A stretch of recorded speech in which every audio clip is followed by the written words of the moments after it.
C64 Si kembar beranjak dewasa. Waktu terus berputar. Raka dan Arkana yang dulu hanya dikenal bocah nakal dan bocah cerewet oleh Azizah. Kini Raka dan Arkana sudah tumbuh besar. Usia mereka kini sudah beranjak di umur 15 tahun. Rencana yang sebelumnya sempat dibahas oleh mereka saat usia Raka dan Arkana berusia 5 tahun. Yang mana salah satu anak Azizah harus mengikuti jejak keluarga Alex, namun sampai saat ini mereka belum mengirim salah satu anak mereka ke sana. Karena mereka tahu, membiarkan mereka hidup dengan menikmati masa muda adalah hal yang sudah seharusnya. Karena masa muda akan segera berlalu.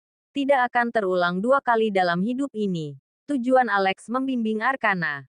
Bukan tujuan untuk mengatur hidup mereka. Hanya saja, Arkana butuh wawasan yang luas. Karena pewaris purna wajib mewarisi perusahaan cabang yang ada di NY.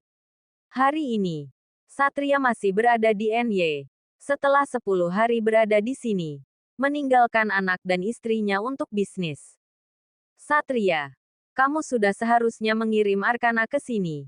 Kamu seharusnya menikmati masa tuamu bersama sang istri, tukas Alex yang kini duduk di kursi roda. Meskipun usianya sudah tergolong paling tua di antara Satria dan Azizah, Alex masih terlihat begitu tampan. Hanya saja kakinya mengalami kelumpuhan beberapa tahun lalu, akibat jatuh dari tangga. Tuan, Anda tahu aku tidak dapat menolak permintaan istriku saat dia meminta anak-anaknya berada di sisinya hingga tua. Hingga dia merasa tenang di saat dia akan pergi meninggalkan mereka. Rasa takut Azizah lebih besar daripada rasa takutku.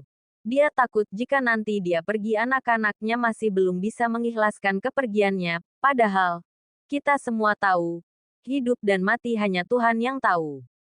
Itulah wanita. Dia akan memilih setia merawat anaknya daripada menikah lagi. Setelah suaminya meninggal. Kalau suami zaman sekarang, kuburan istri belum kering. Dia udah menggatel cari perawan lagi. Cibir Maryam yang berlalu dari hadapan mereka, membuat Satria terkekeh. Beda halnya dengan Alex yang mengerutkan dahi. Alex merasa jika dirinya sedang disindir oleh sang istri. Rumah utama milik Alex terlihat begitu sepi. Karena anak-anak mereka sudah pindah dan memilih untuk tinggal di rumah masing-masing. Sekali-kali pulang untuk melihat Alex dan Maryam. Baiklah. Kalau begitu, aku akan pamit. Sebentar lagi pesawatnya akan take off. Ujar Satria, sembari melihat jam di tangannya. Baiklah. Aku menunggu Arkana datang kemari. Dan melanjutkan bisnismu di sini. Pasti. Saya permisi. Assalamualaikum. Waalaikumsalam. Satria pun pergi meninggalkan rumah utama menuju bandar udara. Jam 2 siang lebih 10 menit. Arkana dan Raka baru saja pulang dengan membawa mobil sendiri. Awalnya, Azizah ragu memberikan mobil untuk mereka. Tapi Arakan memaksa dan akhirnya Azizah pun menyerah. Arkana masih sama seperti dulu. Cuek dan dingin. Berbeda dengan Raka yang selama murah senyum dan suka bergaul. Memang seperti sudah ditakdir, kan? Kalau Divya akan satu sekolah lagi dengan Raka dan Arkana, bahkan, mereka satu kelas yang sama. Raka semakin hari semakin dekat dengan Divya. Rasa peduli Raka terhadap Divya membuat wanita itu berteman dengan begitu nyaman Raka. Namun, sebaliknya Divya tidak pernah akur dengan Arkana. Bahkan mereka sangat jarang untuk mengobrol. Anak-anak ayo makan dulu, teriak Azizah dari arah meja makan. Iya ma, sahut mereka serentak. Lalu segera menemui Azizah di meja makan. Meskipun ada garis kerutan di wajah Azizah, tidak membuat kecantikannya memudar. Malah ia terlihat begitu segar meskipun usianya memasuki usia hampir 4 tahun. Rani masih saja memilih sendiri. Padahal kalau untuk menikah seharusnya Rani sudah bisa dan wanita ini malah memilih untuk mengabdi di keluarga Purna. Bahkan, aset Rani di kampung sudah sangat banyak. Wanita ini benar-benar memanjakan kedua orang tuanya dengan sangat baik di usia tua mereka dari hasil jerih payahnya. Masak apa mama hari ini? Tanya Raka, yang menarik kursi untuk duduk. Soto ayam sama tahu goreng. Ada perkedel juga. Wah enak. Raka langsung mengambil piring dan menaruh nasinya. Namun, sebaliknya Arkana terlihat tidak berselera. Arkana tidak mau makan, tanya Azizah. Saat melihat anaknya hanya diam saja. Mau telur mata ayam ma? Telur mata sapi. Mana ada mata ayam? Ketus Raka yang menyela ucapan Arkana. Telur aja. Telur ayam. Sudah jelas ini telur mata ayam kalau digoreng. Bantah Arkana. Sudah. Telur aja mesti kalian ributin. Azizah pun melerai perdebatan mereka berdua. Lalu, menyuruh Rani untuk memasak telur sesuai yang diminta oleh Arkana. Mah, Papa akan pulang ini hari. Belum tahu. Sayang, Mama sudah menghubunginya. Tapi papamu tidak mengangkat panggilan Mama. Mungkin masih sibuk Ma. Bisa jadi. Setelah Rani membawakan telur goreng untuk Arkana, mereka pun mencicipi masakan yang sudah disiapkan oleh Azizah dan Rani. Jam 6.12 pagi. Azizah sedang menyiapkan baju dan juga perlengkapan sekolah Raka dan Arkana. Ting, tong, dari arah kamar. Azizah mendengar suara bel berbunyi. Ia pun segera keluar untuk membuka pintu. Ting, tong, bel masih berbunyi kedua kalinya. Saat Azizah belum membukanya. Siapa sih? Pagi-pagi datang bertamu. Gumam Azizah. Saat mendengar bel pintu terus berbunyi. Ceklek, Azizah terkejut. Saat ia membuka pintu seseorang sedang berdiri di depannya dengan buket bunga mawar di tangan. Dan juga tangan satu lagi memegang jas yang sudah dilepasnya.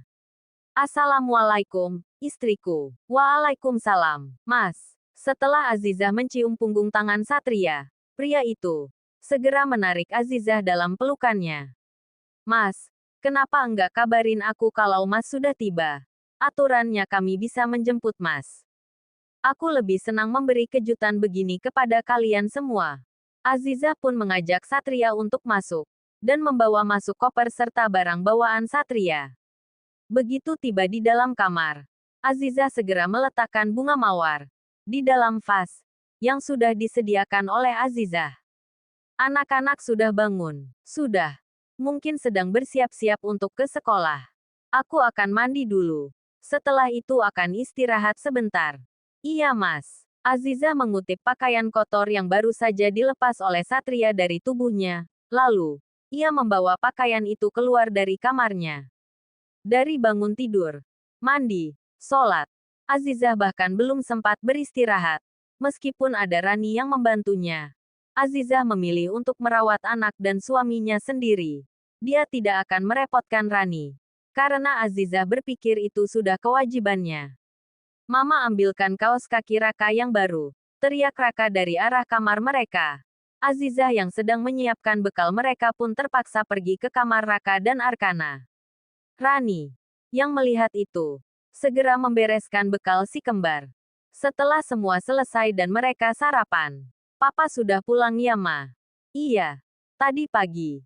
Ini masih istirahat di kamar. Kami berangkat dulu Ma. Hari ini adalah ujian terakhir kami. Hati-hati sayang. Mama doakan ujianmu lancar. Iya Ma. Jawab mereka yang sudah berada dalam mobil. Setelah Raka dan Arkana pergi, Azizah pun lanjut menyiapkan sarapan untuk Satria. Ran, minta susu segelas ya. Yang hangat. Baiknya, Rani pun segera membuat susu yang diminta oleh Azizah. Tak lama kemudian, ia pun berjalan ke arah kamar. Dengan membawa nampan bersama dengannya. Ada sarapan pagi untuk Satria. Raka dan Arkana baru saja selesai ujian. Dan hari ini adalah hari terakhir mereka mengikuti ujian nasional di sekolah menengah pertama. Hai, sapa Divya yang baru saja keluar dari ruangan kelas. Hai, bagaimana ujianmu? Tanya Raka. Alhamdulillah. Lancar, bagaimana dengan kalian berdua? Divya melirik ke arah Arkana yang sibuk dengan ponsel di tangannya. Kami juga sama. Alhamdulillah semuanya lancar. Divya terus memperhatikan Arkana. Di saat Arkana melihat ke arah Divya, wanita ini segera berpaling. Dan detak jantungnya begitu kencang. Karena pandangan netra Arkana tidak dapat digambarkan. Pandangannya terlalu seram. Divya, bolehkah aku meminta nomor WA-mu? Raka mengeluarkan ponselnya. Mereka bertiga sudah bersama-sama sejak kecil. Namun tidak ada yang berani minta nomor WA dari dulu. Tentu saja boleh. Kamu akan masuk sekolah menengah atas di mana? Tanya Divya. Setelah memberikan nomor ponselnya kepada Raka. Aku akan masuk di Jakarta Intercultural School. Bagaimana dengan kamu? Tanya Raka. Aku juga akan masuk di sana. Bahkan mama sudah mengambil formulirnya. Bagus dong. Kita bisa sama-sama lagi. Enggak ngangka ya. Kita dari TK di sekolah yang sama hingga SMA nanti. Iya benar. Raka dan Divya terlihat mengobrol begitu akrab. Satu sama lain. Bahkan, untuk menghilangkan rasa canggung, Arkana mendengar musik melalui handsetnya. Ia berjalan di belakang mereka berdua. Arkana menatap layar ponselnya. Lalu ia tersenyum melihat beberapa foto yang tersimpan di sana. Mau pulang bareng, ajak Raka. Tapi Divya malah melirik ke arah Arkana. Boleh ya? Tanya Raka kepada Arkana. Dan Arkana pun mengalah. Membiarkan Divya untuk ikut bersama. Di saat Raka memilih untuk duduk berdua dengan Divya di belakang, Arkana harus bisa menahan diri agar tidak memarahi Raka, meskipun dirinya dijadikan sopir. Ha, kamu bisa aja, Arkana terus mendengar gelak tawa Divya dan Raka. Entah apa yang sedang mereka nonton di dalam perjalanan, sehingga bisa membuat mereka berdua tertawa begitu lepas. Tak lama kemudian, mereka tiba di rumah Divya. Terima kasih untuk tumpangannya. Saya duluan. Raka terima kasih. Sama-sama. Jawab Raka dengan ramah. Terima kasih Arkana. Arkana tidak menjawab. Divya tersenyum kecut lalu ia segera turun. Dan Raka pindah ke depan di sebelah Arkana. Tunggu dulu. Divya kembali menghentikan mereka yang akan pulang. Besok hari Minggu. Ada acara pameran lukisan. Datang ya. Ada beberapa lukisan aku yang ikut pameran juga. Pungkas Divya. Memang Divya sudah pandai melukis saat duduk di bangku TK. Tidak menyangka kebiasaan itu diterapkan oleh Divya hingga dewasa. Pasti kami akan. Maaf kami tidak bisa datang. Arkana langsung menyela ucapan Raka. Oh, tidak apa-apa. Divya terlihat sedikit kecewa. Kami akan datang memberi dukungan untukmu. Sambung Raka. Langsung saja wajah Divya berubah. Dan ia sudah semangat kembali. Oke. Sampai bertemu besok, Divya melambaikan tangannya ke arah mereka berdua. *****. Sudah jam 23.10 malam. Tidak biasanya Raka bergadang. Dan itu membuat Arkana terbangun.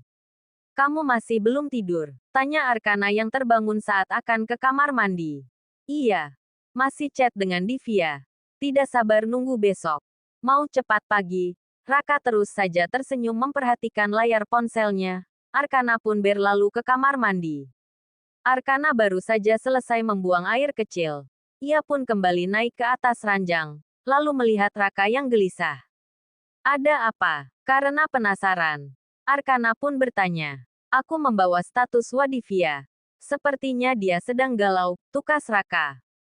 Pasti soal cinta. Timpal Arkana. Bagaimana bisa? Katanya Divya masih jomblo dan belum pernah pacaran. Mendengar jawaban Raka, Arkana tersenyum. Lalu kembali berbaring di sebelah Raka. Arka, panggil Raka. Arkana menoleh. Sembari memeluk guling. Dan menghadap ke arah Raka. Kalau aku nyatakan cinta sama Divya, kira-kira diterima enggak ya? Tanya Raka. Arkana langsung terkejut. Dan raut wajahnya berubah.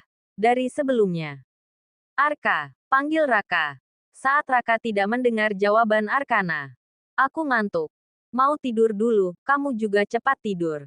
Katanya besok mau ke pameran lukisan. Kalau sampai telat bangun jangan salah, kan aku. Tidak akan telat bangun. Ada mama yang bangunin sholat subuh. Terserah. Ketus Arkana. Yang membalikkan tubuh. Lalu menarik selimut menutupi tubuhnya. Raka terus saja memperhatikan layar ponselnya. Sesekali ia tersenyum. Dan Arkana mengetahui itu. Raka benar-benar sedang dimabuk cinta. Bahkan ia tidak henti-hentinya melihat layar ponselnya membuat ia susah untuk tidur. Dari arah kamar lain, ada Satria dan Azizah yang sedang melepaskan rindu mereka setelah LDR selama 10 hari. Mas, pelan. Nanti anak-anak bisa dengar, bisik Azizah. tentu saja membuat Satria harus was-was karena kamar mereka bersebelahan. Tidak mudah untuk mereka berdua bersabar dalam menjalani hidup sampai detik ini. Meskipun banyak sekali masalah yang menerpa keluarga ini. Namun Azizah dan Satria bisa mengatasi satu persatu masalah mereka. Sudah lewat 10 tahun lamanya. Zura pun sudah kembali menghirup udara segar. Zura sudah banyak-banyak belajar dari kesalahannya. Satria tidak membiarkan Zura bebas dengan jaminan. Bagaimanapun keluarga Adam memohon. Satria tetap pada pendiriannya. Dia tidak akan mudah goyah. Apalagi menyangkut harga diri istrinya. Zaki juga sudah berusaha sekeras apapun. Namun tidak membuahkan hasil. Dan akhirnya dia hanya bisa menunggu sampai hari ini. Sampai Zura bebas dengan sendirinya. Bahkan, Zura belum menikah. Ia sudah menjadi perawan tua di dalam jeruji besi. Itulah karma yang ia dapatkan dari hasil mulutnya yang tajam. Melukai hati wanita seperti Azizah.